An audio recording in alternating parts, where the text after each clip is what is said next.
اچھا اب سوال ذرا زیادہ سخت آ رہا ہے. یا اللہ خیر. یہ تو سوال زیادہ سخت. اس سے بھی زیادہ سخت ہے نا. اچھا یعنی آپ کے سارے دلائل مان لیے کہ جی جذبات بھی آ جاتے ہیں, انسان بعض معاملات ایسے ہو جاتے ہیں اس میں سختی کرنی پڑتی ہے, لیکن جو بیہودہ اور واہیات قسم کے الفاظ ہیں, انتہائی غیر علمی, جن کو نان پارلیمنٹری الفاظ کہا جاتا ہے, پھکی, ٹنی, لاشیں ٹانگ دو, اور ابھی ایک لیٹسٹ بات آئی ہے اس پہ تو لوگ بہت آگ بگولو میں, ابھی تو ان کے علماء کے خطرے چیک کرو. اور اس کے بعد جناب یہ اور آپ کیا فرماتے ہیں کہ ابھی آپ نے اس میں بھی شاید میرا خیال ہے بات کی ہے شلول. یہ لگتا نہیں کہ یہ انجینئر ہے, یہ پڑھا لکھا ہوتا ہے. ہاں واہ واہ واہ, علمی تو بات ہے. جی جی بالکل بالکل. یہ دیکھیں اس سے ایک ملتا جلتا اعتراض قرآن پہ بھی اللہ تعالیٰ نے نقل کیا ہے. کافر کہتے تھے کہ قرآن اللہ کی کتاب لگتی نہیں ہے اتنے پڑھے لکھے کی, کہ اس میں تو مکھی اور مچھر کی مثال ہے. تو اللہ تعالیٰ پتہ ہے اس کے جواب میں کیا کہا, کہ اللہ تعالیٰ کا مقصد کسی کے اوپر اپنے علم کا روب ڈالنا نہیں ہے, بلکہ بات کا سمجھانا ہے. اللہ تعالیٰ اس چیز سے آر اور شرم محسوس نہیں کرتا کہ وہ مکھی کی مثال دے یا مچھر کی یا اس سے بھی کسی حقیر چیز کی, کیونکہ اللہ تعالیٰ نے بات سمجھانی ہے. کافر یہی کہتے تھے کہ اللہ تو بہت پڑھا لکھا ہے, یہ چھوٹی چھوٹی کہتا ہے, کہیں کہتا ہے عنکبوت کہ مکڑی کا جالا ہے کافروں کا ایمان, کہیں پہ کہتا ہے ان کے بت اور ان کے ماننے والے ایک مکھی بھی پیدا نہیں کر سکتے. یار اللہ اتنا بڑا ہے, اور مکھی مکڑی اس طرح کی مثالیں کو دیتا ہے. تو اللہ نے فرمایا کہ ہمارا مقصد جو ہے وہ ہمیں کوئی شرم نہیں محسوس ہوتی کہ ہم کسی کو بات سمجھائیں. میرے بھائی میرے آڈینس صرف انجینئر ڈاکٹرز نہیں ہیں, مجھے اپنی انجینئرنگ کی ڈگری کی ویریفیکیشن آپ لوگوں سے نہیں چاہیے. میں آنرز کے ساتھ ٹاپرز میں سے شامل ہوں, یعنی میں اپنی یونیورسٹیز کے ٹاپرز میں سے ہوں الحمدللہ. میں نے آنرز کے ساتھ ڈگری کیا. آنرز اس کی ہوتی ہے جس کی پورے 5 سال کے اندر کوئی سپلی نہ آئی ہو اور اس کی 80% سے ابو پرسنٹیج رہی ہو, تھرو ہو, اس کو آنرز کی ڈگری ملتی ہے. اور میں ٹاپ 10 پوزیشن ہولڈر میں تھا الحمدللہ. تو میرے بھائی مجھے اس کے لیے ضرورت نہیں ہے کہ میں اپنی ڈگری کسی سرٹیفائی کروں. جس طرح اللہ تعالیٰ کو کوئی شرم نہیں محسوس ہوتی نا مکھی اور مچھر کی مثال دیتے ہوئے, ہمیں کوئی شرم محسوس نہیں ہوتی کہ ایک پڑھا لکھا بندہ بعض اوقات کچھ چیزیں پنجابی میں ہی سمجھانی پڑتی تھی. مثلا آٹا گوندھا ہلدی کیوں ہے, دل بے ایمان تے اٹھتا ٹھیر, یعنی کسی کا دل بے ایمانی پہ اترا ہو وہ جھوٹے ایکسکیوزز گھڑے گا. اب یہ پنجابی میں محاورہ بولا جا سکتا ہے, ٹھیک ہے جی. اسی طریقے سے آٹا گوندھا ہلدی کیوں ہے, یعنی آٹا گوندھتے ہوئے آپ کو ہلنا تو پڑے گا. تو جب آپ مسئلہ یزید ڈسکس کریں گے تو حضرت معاویہ تو ڈسکس ہوں گے, وہ مجبوری ہو جائے گی ہماری کہ ہم وہ ڈسکس کریں, تو وہ ہلنا مجبوری ہو جائے گا. تو وہ الفاظ کے چناؤ. باقی یہ جو ٹنی ہے, یہ ٹنی کا لفظ میں نے ایک ٹرم پھکی سے شروع کرتا ہوں. پھکی کون سا ورگر لفظ ہے یار؟ آپ کے پیٹ میں درد ہوتا ہے تو آپ کیا استعمال کرتے ہیں؟ گولڈے کی پھکی مشہور ہے. پھکی کوئی ولگر لفظ نہیں ہے. پھکی پنجابی میں جب کسی کے پیٹ میں درد ہوتا ہے تو چورن یا اس طرح کی جو چیز استعمال کرتے ہیں وہ ایک چٹکی لیتے ہیں, اس کو پھکی کہا جاتا ہے. تو میں نے اس کو الزامی جواب اردو میں کہا جاتا ہے, پنجابی میں نے اس کی ٹرانسلیشن, میری ذرا آپ کو پتا ہے میرے ساتھی بھی جانتے ہیں میری انتہائی جولی طبیعت ہے, یعنی میرا جو سینس آف ہیومر ہے بہت زیادہ ہے, اسی لیے میری زبان اتنی لمبی ہے کہ سینس آف ہیومر کی وجہ سے. یعنی میں کسی اگر وہ اس فیلڈ میں ہوتا تو بہت آگے جاتا. تو اس وجہ سے میں جو ہوں نا وہ الفاظ استعمال. پھکی بالکل مہذب لفظ ہے کہ کیا ہوتا ہے جب ہم کسی کو بات کرتے ہیں اس کو ہماری بات سے تکلیف ہو جاتی ہے. جب آپ کوئی ایسی چیز کھائیں کہ آپ کے پیٹ میں درد شروع ہو جائے تو آپ پھر پھکی لیتے ہیں کہ تاکہ وہ ہضم ہو جائے. اب چیز کھائی ہوئی آپ الٹی نہیں کرتے, آپ کہتے ہیں یار کھانا تو تھا. اس طرح میں نے علمی دلیل تو دینی تھی, وہ میں نے دے دی, آپ کو بھی ہضم کرنی پڑے گی. آپ نے لے بھی لیا لیکن دل نہیں مانا کہ یار بات تو قرآن حدیث کی ہے, میں انکار بھی نہیں کر سکتا, مانوں کیسے, میرے بزرگ ہیں. میں تھوڑا سا چورن اور پھکی بھی دے دیتا ہوں, کیا باندھے رکھو تاکہ تم تھوڑا ڈکار آئے گا پھر ہضم ہو جائے گا. اور وہ الزامی جواب ہوتا ہے. کسی نے چشتی رسولہ پڑھوایا, اس کو ہم کہتے ہیں کہ یار چشتی رسولہ غلط ہے, وہ کہتے ہیں نہیں نہیں یہ معرفت کی بات ہے, اس کو کہتے ہیں یہ دیکھو اشرفی رسولہ کو تم نے غلط کہا تھا. ایک دوسرے کے حوالے ان کو دیتے ہیں. ٹنی لفظ جو ہے, ٹن کا لفظ استعمال کیا جاتا ہے جو بندہ نشے کی حالت میں ہو. ہم پنجابی میں کہتے ہیں ٹن ہو گیا. تو میں اس کی پوری ایکسپلینیشن کرتا ہوں. سنی وہ ہے جو کتاب و سنت کو مان کے چلتا ہے, اور ٹنی وہ ہے جو سن سنا کے سن ہو جاتا ہے, جس کا دماغ سن ہو جائے بغیر دلائل کے, گویا کہ وہ ٹن ہوا ہے. وہ تو قرآن پاک میں اللہ میں سود کھانے والے گویا ایسے ہیں کہ جن کو یعنی کسی نے یعنی کسی جن نے مس کر کے ان کو جو ہے نا وہ پاگل کر دیا ہو. اس قسم کی مثالیں تو قرآن پاک میں بھی آتی ہیں سمجھانے کے لیے. تو ہم اگر ان کو کہتے ہیں کہ یہ مطلب گویا کہ بالکل نشے کی حالت میں ہے اور مطلب ٹن ہو گئے ہوئے ہیں اور علمی طور پہ ٹن کا لفظ استعمال کر رہے ہوتے ہیں, نہ کہ کوئی فزیکلی ہوا ہے, تو یہ ٹرمز تو ڈیوائز کی ہیں. احمد صاحب بریلوی صاحب نے پتہ کیا لفظ استعمال کیا ہے؟ میں تو آپ کو ان کی حوالے کرتا ہوں. انہوں نے شاہ اسماعیل دہلوی کے بارے میں لفظ استعمال کیا ہے کہ وہ شہید لیلہ نجد تھا. لیلہ نجد انہوں نے کہا محمد الوہاب صاحب کو کہ اس نے کتاب التوحید لکھی تھی, اس سے متاثر ہوا اسماعیل دہلوی. اس کے تو سارے بزرگ صوفی تھے. وہ شہید لیلہ نجد تھا. وہ کہتا ہے میں اس کو شہید نہیں مانتا, یہ نجد.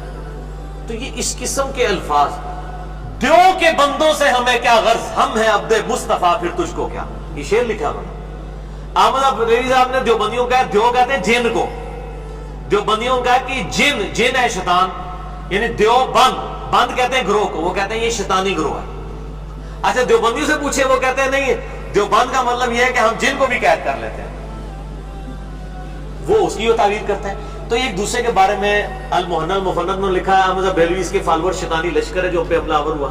احمد بریلوی صاحب نے لکھا ہے فرقہ وہابیہ شیطانیہ, وہابیہ شیطانیہ, یہ شیطان کے پیروکار ہیں. یہ سارے الفاظ تو یہ بھی استعمال کرتے ہیں. اچھا دوسرے وہ آپ نے ایک دو اور لفظ بولے, ٹونی کے بعد کون سا تھا؟ لاشیں ٹانگ. ایک منٹ لاشیں. خادم حسین رضوی صاحب نے یہ بات کی ہے, رضوی, میں وہ صحیح پروننسیشن کروں, انہوں نے کہا کہ گستاخ رسول کی ایک ہی سزا سرتن سے جدا, سرتن سے جدا. اور ان کی لاشیں قرآن میں آیا ہے کہ جو فساد فی الارض کرے یہ اس قابل ہے ان کو سولی دی جائے, ان کے مخالف سمت کے ہاتھ اور پاؤں کاٹے جائیں. یہ قتل مرتد کی سزا بخاری مسلم میں آئی ہے کہ آپ نے ہاتھ پاؤں تک کٹوائے مرتدین کے, جنہوں نے حضور کے چرواہے کے ساتھ اس طرح کیا تھا. یہ ہم باتیں کس کے لیے کر رہے ہیں؟ ہم یہ کہتے ہیں کہ آپ نے ہمیں یہ سکھایا کہ گستاخ رسول کا یہ انجام ہونا چاہیے, تو چونکہ ہم آپ کے بزرگوں کی یہ گستاخیاں ثابت کر رہے ہیں اور آپ یہ کہہ رہے ہیں کہ انہی کی ہے, کتابیں بھی بدلی نہیں ہیں, لیکن ہم اس کی تعویل کرتے ہیں. تو ہم کہتے ہیں جب آپ نے گستاخیوں کو مان لیا ہے تو اب آپ اپنی ڈاکٹرائن میں ان کی لاشیں نکال کے ٹانگو. ویسے نکلیں گے نہیں, لاشیں نکلیں نہیں, ہڈیاں بھی نہیں نکلنیاں, اللہ ماشاء اللہ, وہ تو اللہ کو پتا ہے. تو ہم ان کی ڈاکٹرائن میں ان کو بات کر رہے ہوتے ہیں. کیا بریلویوں کا عقیدہ نہیں ہے کہ اہل حدیثوں کی لاشیں کتوں کے آگے ڈالنی چاہیے؟ وہ کہتے ہیں یہ ہے ہی کتے ہیں نجدی. وہ کہتے ہیں یہ خارجی ہیں اور خارجی دوزخ کے کتے ہیں. مسند احمد کی حدیث ہے کہ دوزخ کے کتے ہیں خارجی. جو بندیوں نے المحنن المفند میں اہل حدیث کو خارجی لکھا ہے. جب آپ کسی کو خارجی کہہ رہے ہیں تو دوزخ کا کتا کہہ رہے ہیں. چلے میں کسی کو دنیا کا کتا کہتا ہوں اور اس کے بدلے میں کسی کو دوزخ کا کتا کہا جائے, اس میں سے کون سی سخت گالی ہے؟ دوزخ کتا. تو یہ کہتے ہیں اہل حدیث کو دوزخ کا کتا کہتے ہیں, خارجی کہتے ہیں یہ خارجی ہیں, خارجی دوزخ کے کتے ہیں. صحیح حدیث ہے, دوزخ کے کتے ہیں خوارج. تو جب آپ خارجی دوزخ کے کتے تو خود ایک دوسرے کو کہہ رہے ہیں. اور قرآن میں علماء سو کو کتا کہا گیا. سورۃ الاعراف کی آیت نمبر 175-176 میں نہیں آیا؟ بلعام بن باورا کے بارے میں المستدرک الحاکم میں صحیح سند کے ساتھ اس آیت کے کانٹیکسٹ میں موجود ہے. یہودی عالم تھا, اللہ نے بتایا وہ دنیا کا کتا بن گیا. اب اس کی حالت یہ ہے کہ زبان ہانپتا رہتا ہے, چاہے کوئی چیز ملے تب بھی ہانپے, نہ ملے تب. علماء سو, علماء کرائم, مجرم علماء کو اللہ نے کتے کی مثال بیان کی ہے. تو یہ اس طرح کی جو مثالیں بیان, میں اس کے باوجود کہتا ہوں اگر کسی کو برا لگتا ہے تو یہ میرا خیال ہے, میں غامدی صاحب والی بات کروں گا, یہ میرا پوائنٹ ہے, آپ نہ لیں. لیکن میں الحمدللہ علمی گرفت میرے پہ کوئی نہیں کر سکتا, جذباتی آپ جتنی مرضی کریں. خطرے والا مسئلہ یہ واقعی اتنا سخت لفظ ہے, میں نے اپنی زندگی میں کبھی یہ لفظ نہیں بولا. حالانکہ خطرے مسلمانوں کی نشانی ہے, کوئی برا لفظ نہیں ہے, خطرے تو فطرت میں سے. میں نے کیا کہا تھا کہ ایسے علماء کے خطرے چیک کرنے چاہیے جو کہتے ہیں کہ نبی علیہ السلام کی بیان کردہ احادیث کو آگے بیان نہ کیا جائے. میں ذرا اس تصویر کا ایک رخ بتاتا ہوں. قرآن تو خطرے سے بڑی بات کرتا ہے.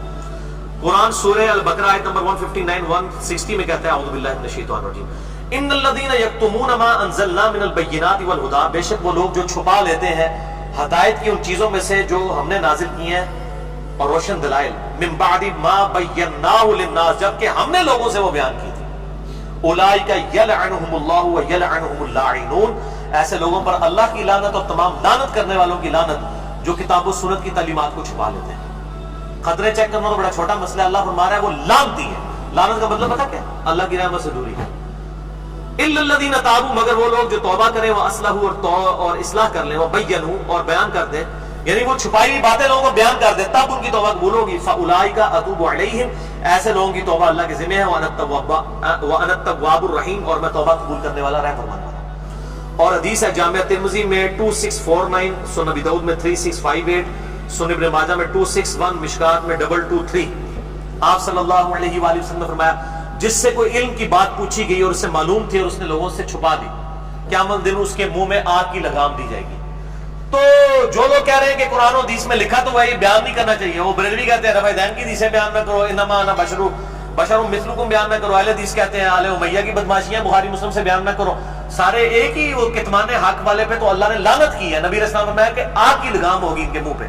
میں نے تو بڑی چھوٹی بات کی تھی کہ ایسے لوگوں کے ختنے چیک کیے جائیں کہ یہ مسلمان بھی ہے، مسلمان تو ایسی بات ہی نہیں کر سکتا کہ اللہ رسول کی بات لوگوں سے بیان نہ کی جائے، الا یہ کہ جو چیزیں خود نبی علیہ السلام نے منع کی، حذیفہ ابن یمان کو نام بتائے منافقین کے، وہ لوگوں کے سامنے آج بھی نہیں ہے۔ تو جو چیزیں اللہ تعالیٰ ماتے ہیں ہم کھول کے بیان کر رہے ہیں، جنگ جمل صفین نہروان پہ آپ سے سب نے پہلے پرشچن گوئیاں کی ہیں، آپ کے یہ بیان نہیں کرنی چاہیے، تو ہم کہتے ہیں پھر ایسے لوگوں کے ہم ختنے چیک کریں گے کہ مسلمان کو ایسی بات نہیں کرے گا۔ یہ بڑا نارمل جملہ ہے اور یہ اس لیے بولا جا رہا ہے کہ ہم اس چیز سے گزر رہے ہیں۔ یہ ختنے کا لفظ میرے ذہن میں کیوں آ گیا؟ ویسے کبھی نہیں آیا تھا اس طریقے سے، کیوں آ گیا؟ آپ کو پتہ ہے ہمارے پاکستان میں کئی ایک دہشت گرد پکڑے گئے، مسجدوں میں کتنے کتنے عرصے سے مفتی تھے، بعد میں ختنے چیک کیے، ان کے ختنے نہیں ہوئے، اور انڈیا کے ایجنٹ تھے۔ تو ختنے تو ابھی جب فوجی ایجنسیز کے لوگ بھی پکڑتے ہیں نا مولویوں کو، وہ ان کے ختنے چیک کرتے ہیں، تو فوج کو بھی کئی ختنے نہ چیک کیا کرو، یہ گستاخی ہے علماء کرام کی۔ وہ علماء کرام ہوتے ہی نہیں، علماء کرائم ہوتی ہیں۔ ہندو جو ہے وہ عالم دین بن کے ہماری مسجدوں میں، کینٹ ایریا کے مسجدوں میں کئی سال سے جمعے پڑھا رہے ہیں اور لوگوں کو ورگلا رہے ہیں، کل کو پکڑے گئے ان کے خطرے نہیں ہوئے ہیں تو پتہ چلے وہ راہ کے ایجنٹ ہے، کسی کے ٹیٹو بنے ہوئے ہیں پیچھے۔ تو اس پورے سینیریو میں اگر انجینئر صاحب یہ بات کرتے ہیں کہ یار ان لوگوں کے خطرے چیک کرو گے، علماء یہ واقعی کہ راہ کے ایجنٹ نہ ہو جو مسلمان بن کے لوگوں کے اندر گمراہیاں پھیلا رہے ہیں، تو یہ کوئی جملہ کوئی ایسا نہیں ہے، کسی کو برا نہیں لگنا چاہیے۔ اگر پھر بھی برا لگا پھر بھی میں معذرت کرتا ہوں۔ باقی یہ کہنا کہ جو بعض کا فیمیلز دیکھ رہی ہوتی ہیں، یہ ہوتی ہیں، اب میرا تو وہ ہومو سیکچولیٹی اور اورل سیکس اور اس طریقے سے وائف کا دودھ پینا، ان ٹاپکس کے اوپر جو میرے کلپس ہیں، اب ایک کوئی ینگ لڑکی دیکھ لیتی ہے، کہتی ہے انجینئر صاحب پتہ نہیں کیا بات ہے، تو انہوں کیا کہنے گا تو وہ کلپ، جس کے لیے جو کلپ ہے وہ دیکھے۔ آپ بھی اگر کسی کو سجیسٹ کرتے ہیں تو جس کا وہ مسئلہ ہے اس کو سجیسٹ کریں، ٹھیک ہے نا۔ مطلب چھڈو ماجے جاندے کٹے ہٹو، اب انہیں بھی بھاگ رہا ہے پنجابی کا، کہ یہ سب غیر گزارا نہیں کہ آپ کو جو بات سمجھا رہے ہیں وہ بات سمجھیں، یہ آپ کو بھینس کے نیچے چھوڑ رہے ہیں، آپ جناب کٹے کے نیچے دودھ تو آپ کو بھینس کے نیچے سے ملے گا۔ اچھا آپ کو اس میں تھوڑا سا ایڈ کر دوں آپ کی بات میں، آپ کی اجازت سے، کہ میں نے کچھ دیکھا کہ جو اناف کا اور اہل حدیثوں کی جس وقت اس قسم کی ہوئی ہے نا کچھ یعنی ولگر قسم کی سٹیٹمنٹ جب ایک دوسرے کی دی ہے نا انہوں نے، مثلا ایک میرا خیال ہے مولانا اوکاٹی صاحب تھے اور اہل حدیث کی طرف سے جو تھے پتہ نہیں کوئی عالم تھے، جنہوں نے ایک دوسرے کی ولگر سٹیٹمنٹس دی ہیں، یہ سیکچوئل قسم کی اور اس قسم کی۔ جی وہ بہت ہے شادی میری زبان میں بلاؤ۔ اس میں شروع میں انہوں نے پتہ کیا لکھا ہے، انہوں نے شروع میں ٹیگ لگایا ہوا ہے، یہ انہوں نے نقل کی، انہوں نے لکھا جی خواتین اور بچے نہ دیکھیں، اب آگے اہل حدیثوں کے مسئلے بیان ہو گئے ہیں، انہوں نے لکھا یہ نہ دیکھیں اناف کے مسئلے بیان ہو گئے۔ وہ آپ ایسے کر دیے نہیں سرکار نہیں، میرا جو مسئلہ 155 سیکس کے اوپر ریکارڈ ہوا ملینز آف لوگوں تک پہنچا ہے۔ اس کے شروع میں نے کہا تھا کہ یہ عورتیں اور مرد دونوں لیکچرز دیکھیں لیکن کمبائنڈ نہ دیکھیں، انڈیویجول بیٹھ کے دیکھیں، ان سے ریلیٹڈ جو چیز صادق چلتا رہے نا۔ اور چلے شاہ جی یہ تو آگے پھر ہے نا، میں نے اس طرح کی جب باتیں ہی نہیں کی ہیں کہ مطلب جناب جو امامت کی شرائط فقہ حنفی کی کتابوں میں لکھی ہوئی ہیں، اب میں بات نہیں کرنا چاہتا، تو وہ اللہ کے بندوں میں تو اس طرح کی باتیں کرتا ہی نہیں ہوں، میں تو نارمل بات، ختنے کیا، ختنے، عقیقہ، یہ ساری ٹرمز کیا ہم یوزلی مسلمانوں میں استعمال نہیں کرتے؟ کو میں نے کوئی گندی بات کر دی ہے؟ ولگر بات تو بالکل نہیں ہے، ہمارے دین کا حصہ ہے۔